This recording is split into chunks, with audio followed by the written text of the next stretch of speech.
Howdy, guys, and welcome to Cliff Notes, and welcome to a recap of night number 10 of the overnight feeds for Big Brother season 26. A good Sunday to y'all. All right, yesterday, last night, gotta say, a frustrating night to be watching the feeds, especially without the rewind function. We had a lot of interruptions in the feeds for extended periods of time. It seems as though there's information or discussions that production just didn't want us to see, trying to keep hidden. I don't know if it's because they're saving it for the episodes or what was going on, but we lost a lot of time to the "we'll be back" screen, and without that recording function, I got the song stuck in my head. I'll have it stuck in my head for months on end after last night. Yeah, a little bit tough. Now we did have some fun stuff happen. Hurricane Angela has struck again, so we'll talk about that, some strategy conversations and such. So let's get right into it. First of all, as a reminder, we've got Chelsea is the HOH, and she nominated on Friday Lisa and Angela and Kenny to go onto the block. So 3 people on the block. We had veto competition yesterday. Brooklyn Joseph, I believe it was for the second time in a row, which is kind of unusual, but Brooklyn and Joseph got picked to play again alongside the 3 nominees in Chelsea. The competition takes place, I don't know, around 2 o'clock or so, Big Brother time, mid-afternoon. When the competition, when the feeds came back after a couple of hours, it was a longer veto competition. But when the feeds came back a little bit later, the players were all dressed up as nerds. It turns out they competed in some sort of stacking competition. It seems like at one point someone had told Kenny, said, "Hey, you were holding your breath while you were stacking." Some kind of stacking, maybe a puzzle or something along with it, something along those lines. During my season, it was Froggy style. The second week of the season was a veto comp, so it could be something like that. But we do have a winner, and the winner of this week's veto competition is Kenny. Yes, Kenny, the older guy who was ready to throw in a towel and go home last week, got put on the block for the second week in a row, but he's won the veto. He's safe, assuming he uses the veto, right? Yeah, he'll use the veto. That was just a temporary hookup with him all feeling bad. We got to listen to him do shout outs to his entire family. He's very happy at this point in time. And I'll say this as well. It does seem like Kenny is starting to integrate himself in with the rest of the house a little bit more. I was worried about him in the beginning. Now, I'll say, as a fellow older gentleman who has been in the game, it is hard to fit in with all the younger folks, and it takes a little while. And it looks like maybe Kenny is starting to do that. We shall see. He did say at one point that personal stories can be a liability and all that, and it makes me wonder, the fact that he's lying about being an undercover cop, does it make him more cautious about sharing a lot of stories? And as a result, maybe he doesn't build quite the same relationships because of that.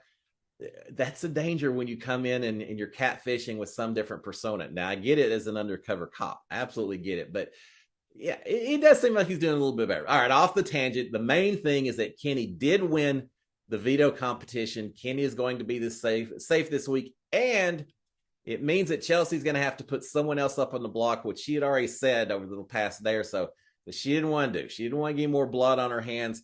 So I would expect it'll be someone that carries minimal blood, and we'll talk about that in just a second.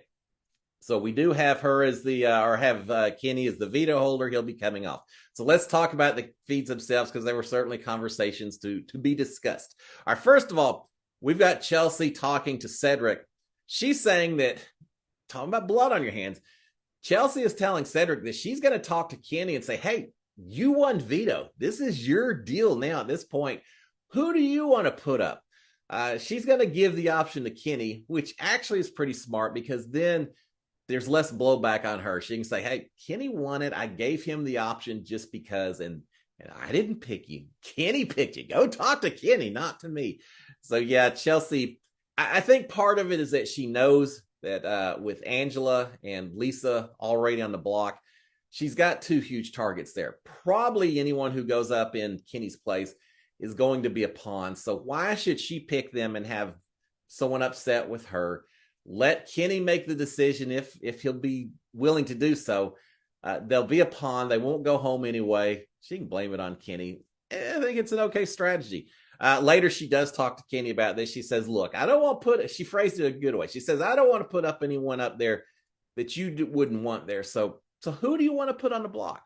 And he's not really, he says, I'm really not aligned with anyone at this point in time. I'm kind of looking for people. I'm not really aligned with anyone right now. And she says, well, who would you not want up there? And the only name I remember him mentioning was Cedric. He said, yeah, Cedric reminds me a little bit of my son. So maybe not Cedric, which is a good pick because I don't think Chelsea was going to put Cedric up there anyway. Although, being a pawn, if there was ever a week to be a pawn, maybe this is the week. We had, as it turns out, Tucker apparently has volunteered to be a pawn. Chemo was talking to T-Core about the possibility of volunteering, talking to Chelsea about being a pawn. I'm not sure if you ever had that conversation with Chelsea, but we've got a couple of people feeling like, yeah, this week probably okay. And they're probably right, but don't ever volunteer to be a pawn. All right, but anyway, so so she's turned that over to Kenny, who's just said, yeah, don't put up Cedric. Other than that, I'm probably all right. All right, we've got T-Core talking to Chemo.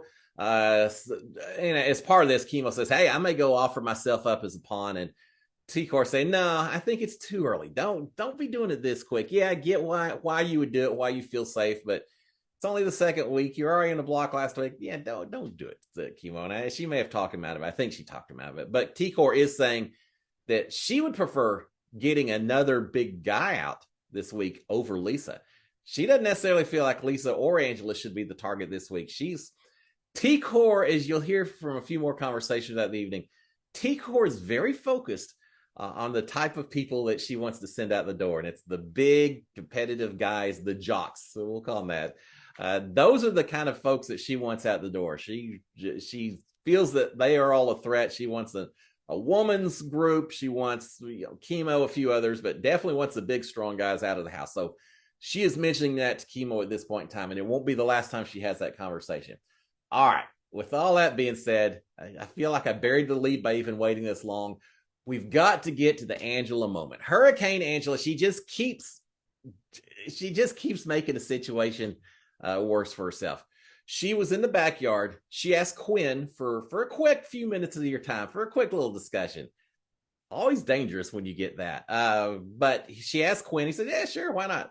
As they start heading indoors, poor Lisa. Lisa just sitting over in the corner of the backyard by herself.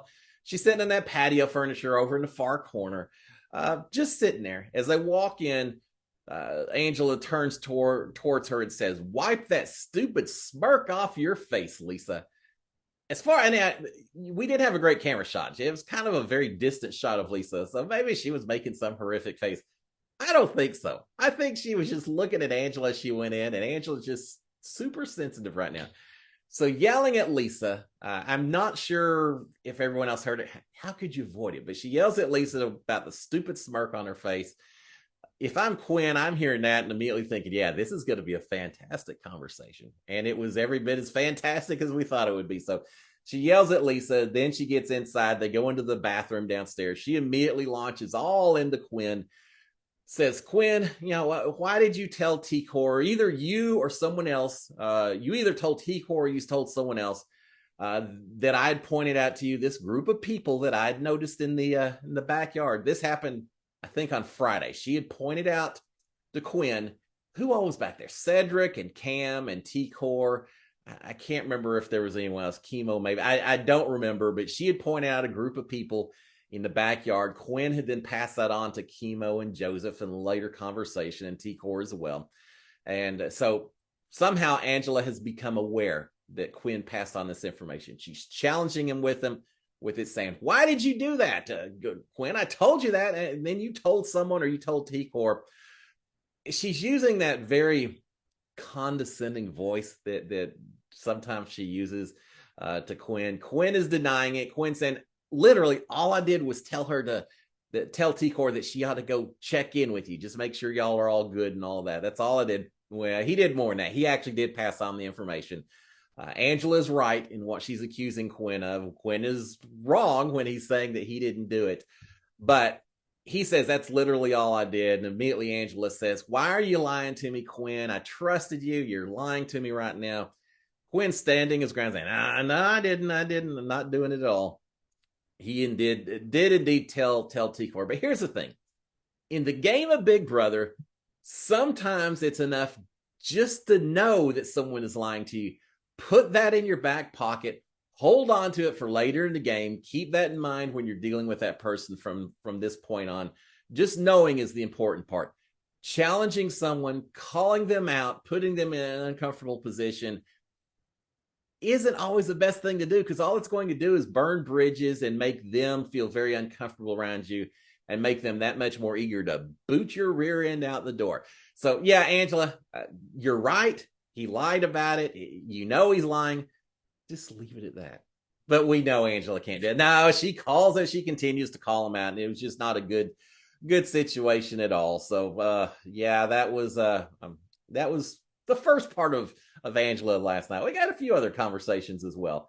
All right, we've got that. We've got Chelsea and Kennedy in the backyard. Meanwhile, Chelsea's actually saying, yeah, I feel like there's an Angela moment that's festering right now.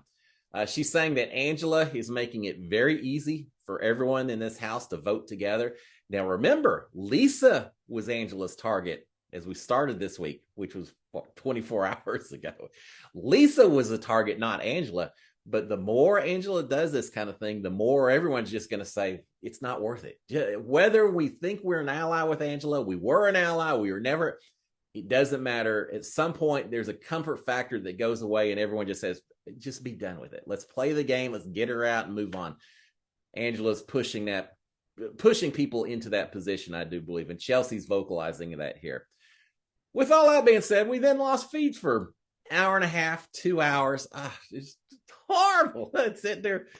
Do I go eat dinner? Do I stay watching this stupid screen for the next hour and listening to the stupid? I love Big Brother, but the little jingle gets caught in your brain after too long. We lost feeds for almost 2 hours. Eventually, the feeds came back on, but they're coming on. They're just showing someone for a split second. They're cutting back away. They're showing one screen. As soon as you go to that screen so you hear the conversation, they flip it around. Then suddenly you got someone in the bathroom that's not doing anything. It was very frustrating for the next half hour, even after the feeds came back. Eventually, though, we get a little more quality. We get a shot of Angela in the storage room, and Angela looking very unhappy, very not cheerful. Angela's either really high or she's really low. Well, right now she's very low. She's at the very base of the hill. Angela's in the storage room. She's saying, I'm going to be selfish. And she grabs an avocado. Now, previously we had, I think maybe it was Mackenzie saying, yeah, I'd love to make avocado toast or avocado or something, but we only have like one left. So avocados in short supply in the house. Angela, I think Angela may not even like avocados for all I know. She just knows they're in short supply, so she's going to take that avocado and eat it all to herself. And she does just that. She grabs the avocado, she goes into the open bedroom and sits down, and at that point has a little conversation with herself, which consists basically of saying, screw them. I'm going to win this damn thing tomorrow. She's talking about the BB Arena next Thursday, but she says, screw them. I'm going to win that damn thing tomorrow. And then we'll see how nice everyone is to me, because maybe I'll win HOH too. Well, if you don't win BB Arena on Thursday, Angela, you're probably not going to get the chance to win HOH later on Thursday night. I could be wrong. We got a few days to go, but Angela is saying, yeah, well, wait till I win that and then win HOH. You'll see how nice everyone is to me now. Now, here's a little hint. When people are only being nice to you when you have the power, and that's the only time they're being nice to you, that's not a good sign about how your game is going. But Angela very much is looking forward to her opportunity on down the road to get a little retribution. I got to say, I think for the pure chaos and misery that a second Angela HOH would create, I'm all on board. Bring it up. Who would her target be? You talk about a target-rich environment. Angela's got quite a few people that she could go after. She would be scatter shooting everywhere, targets. So yeah, maybe I'm on board with Angela getting a chance for a second HOH. Yeah, probably not. But it would be a very fun week to watch. Maybe not. it's a possibility she would stay up in the HOH room. Everyone else would avoid the upstairs like a plague, and it'd be a very long, drawn out week. But yeah, she's cheering herself up by thinking about the could be's if she can just win that thing on Thursday and make it happen. All right, at one point we've got I feel like I'm being very negative with Angela, and this is supposed to be a positive podcast. So I'm criticizing the play and not the person. We'll leave it at that. I'm not going to judge her based on what she does in the game. I'd look forward to meeting her outside the game and having conversations with her. All right, well, let's move on to the feats. We've got Chemo and T-Core walking by at one point while Angela's eating her avocado. They don't say a word to her. They go into one of the back bedrooms. Angela spends the rest of her time while she's on the couch staring off at the door. I don't know if she's trying to hear what they're saying or just knowing they're back there. They're talking, and talking they are. While she's doing that inside the bedroom, we've got T-Core and Chemo are discussing Kenny. They're worried. T-Core is worried that if he wins HOH, that they could be in trouble. Chemo is saying, yeah, he's super loyal. He's looking for a group. Maybe we could pull him in and make something work. And T-Core saying, well, why don't you go talk to him then, Chemo? Go talk to him and see about maybe forming some kind of an alliance that we could make it work. Remember, T-Core was a little bit worried already about, was it Tucker? I can't remember. Anyway, but now she's saying, yeah, Kenny worries me a little bit. And another of the bigger, stronger guys that she probably just soon get out, but she is worried about him getting an HOH. So she's telling Chemo to go visit with him, see if maybe they could work out some kind of working agreement. They're also talking about approaching Lisa. Maybe we could get with Lisa and see if there's something we could do. T-Core is saying, yeah, Lisa's getting accused. People are getting irritated with things that she's doing when other people are doing the exact same thing and not thinking twice about it. So she's feeling a little sympathetic to Lisa. She's thinking that maybe they could bring in Lisa as a group as well. Lisa and Kenny and Chemo and T-Core, that would be an interesting alliance of four.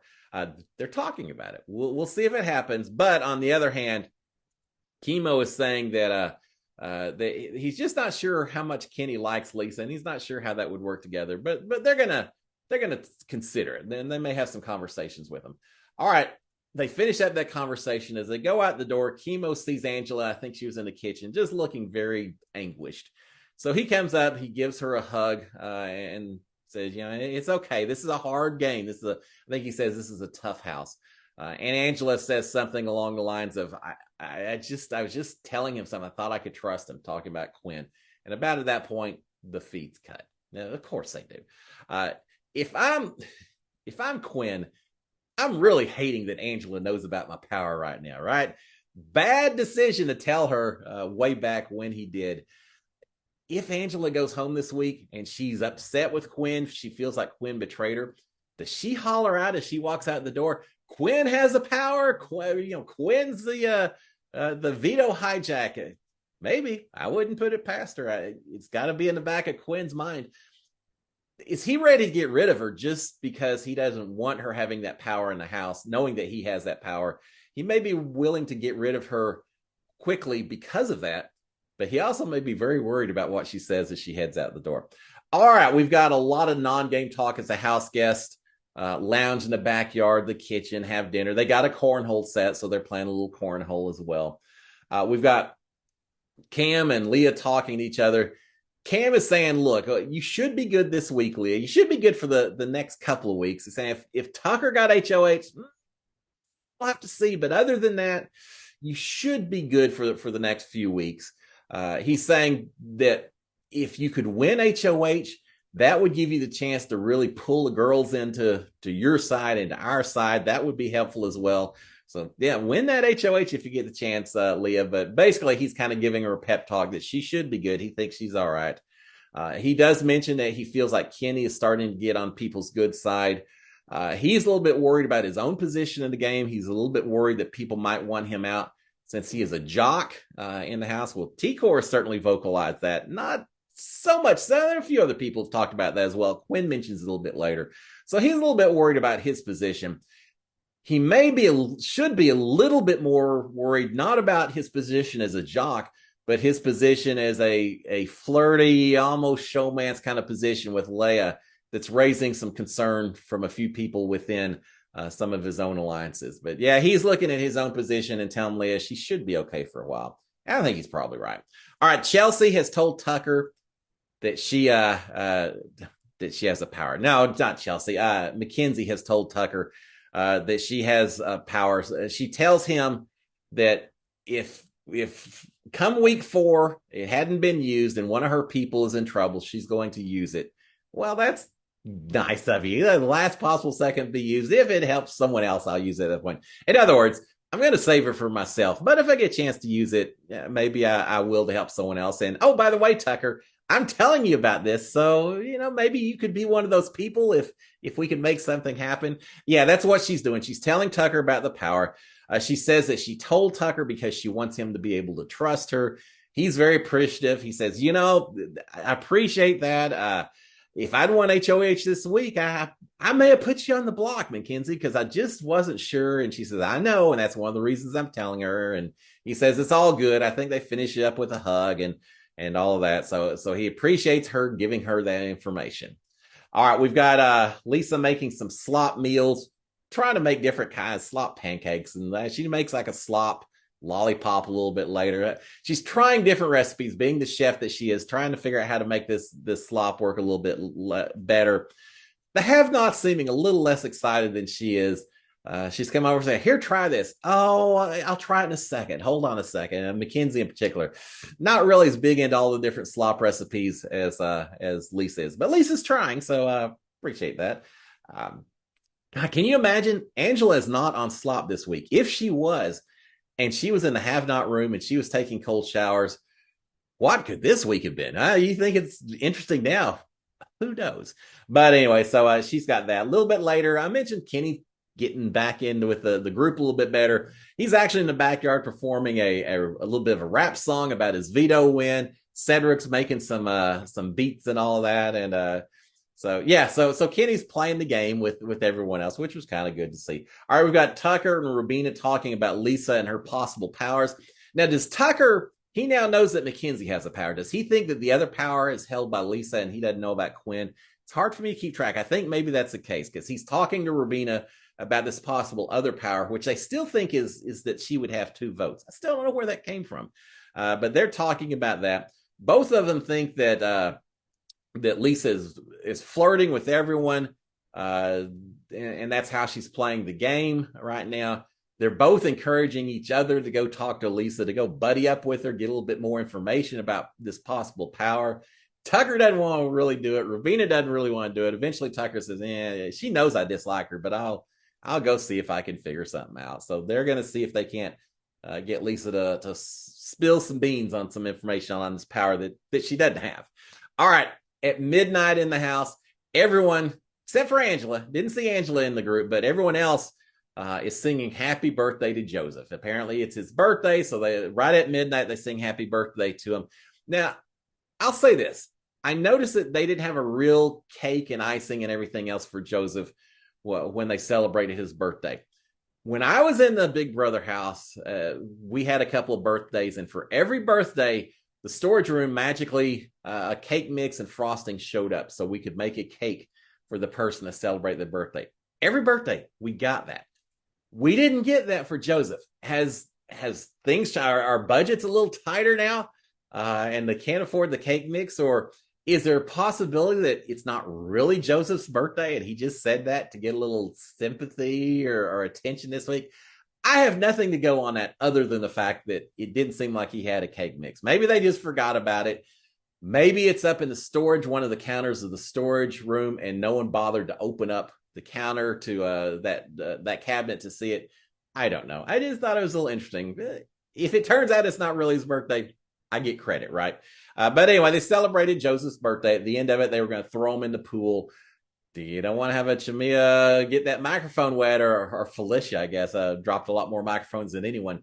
So they take his microphone off. Eventually, he runs and jumps in the pool anyway. So everyone's having fun celebrating his birthday. All right, eventually, we've got Tucker talking to Chemo and Brooklyn and Cam in the bathroom. He's mentioning that this talk he'd had with Rubina about how they want to try to find out if Lisa find out about Lisa's power, this alleged double vote that they think that she's got. So he's just filling them in on that.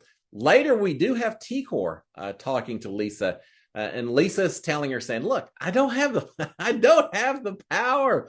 Everyone thinks I have it. I do not have the power." But T-Core is saying, "Look, you took losing that veto too well, and Angela said you had a power." And Lisa's saying, "Look, don't believe anything that Angela tells you. You just can't believe it."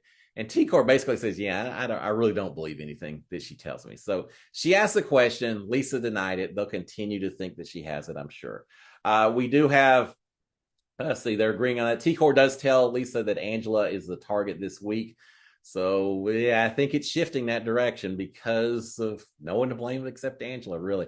All right, we've got Leah, and now the other thing too, T-Core is not going to tell Lisa that she's the target. And later she's talking to some of the guys and she says, "I don't want to tell Lisa what everyone is saying about her and that everyone is still targeting her." So we don't know just yet who actually is the target at this point in time. Maybe it's just whichever one is still up on the block Thursday, we'll get rid of.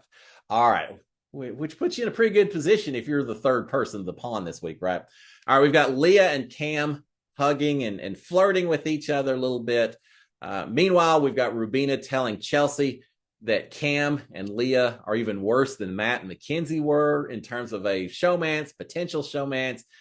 Friendly connection, whatever you want to call it. But yeah, Rubina's saying, yeah, they're horrible. They're always flirting and hanging out.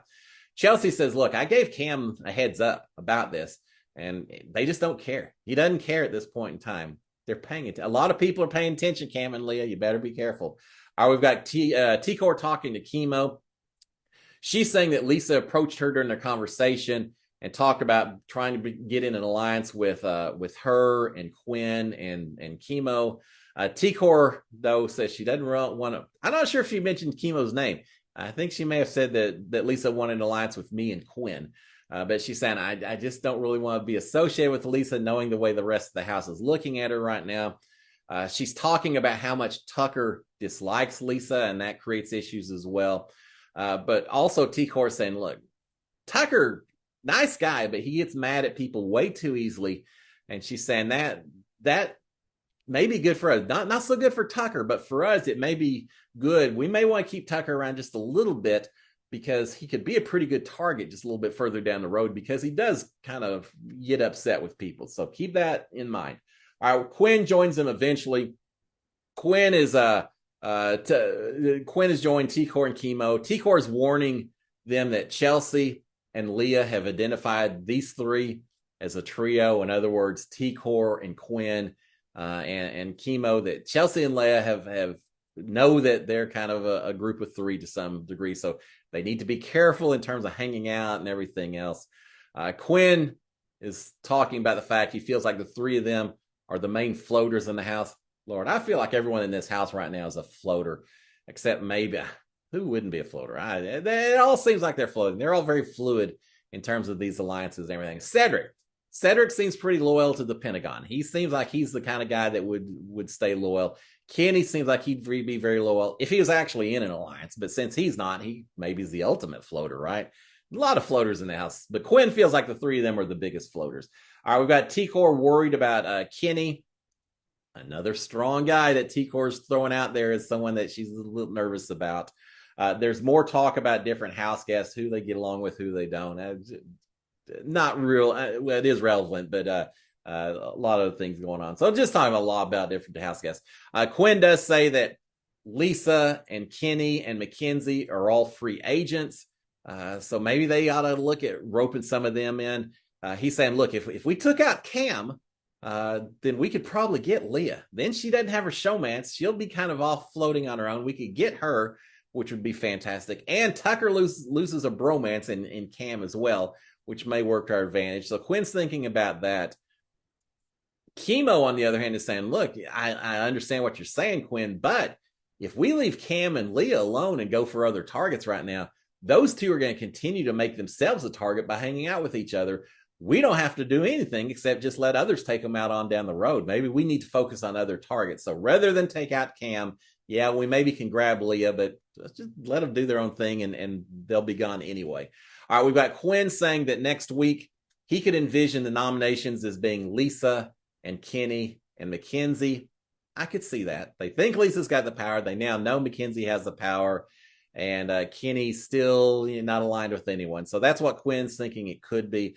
Quinn is suggesting that as the next step in their strategy, maybe each of these three should pair up with someone else. I mean, the buddy system. So now you got a group of 6, but this is the core 3 right now. So he's suggesting that.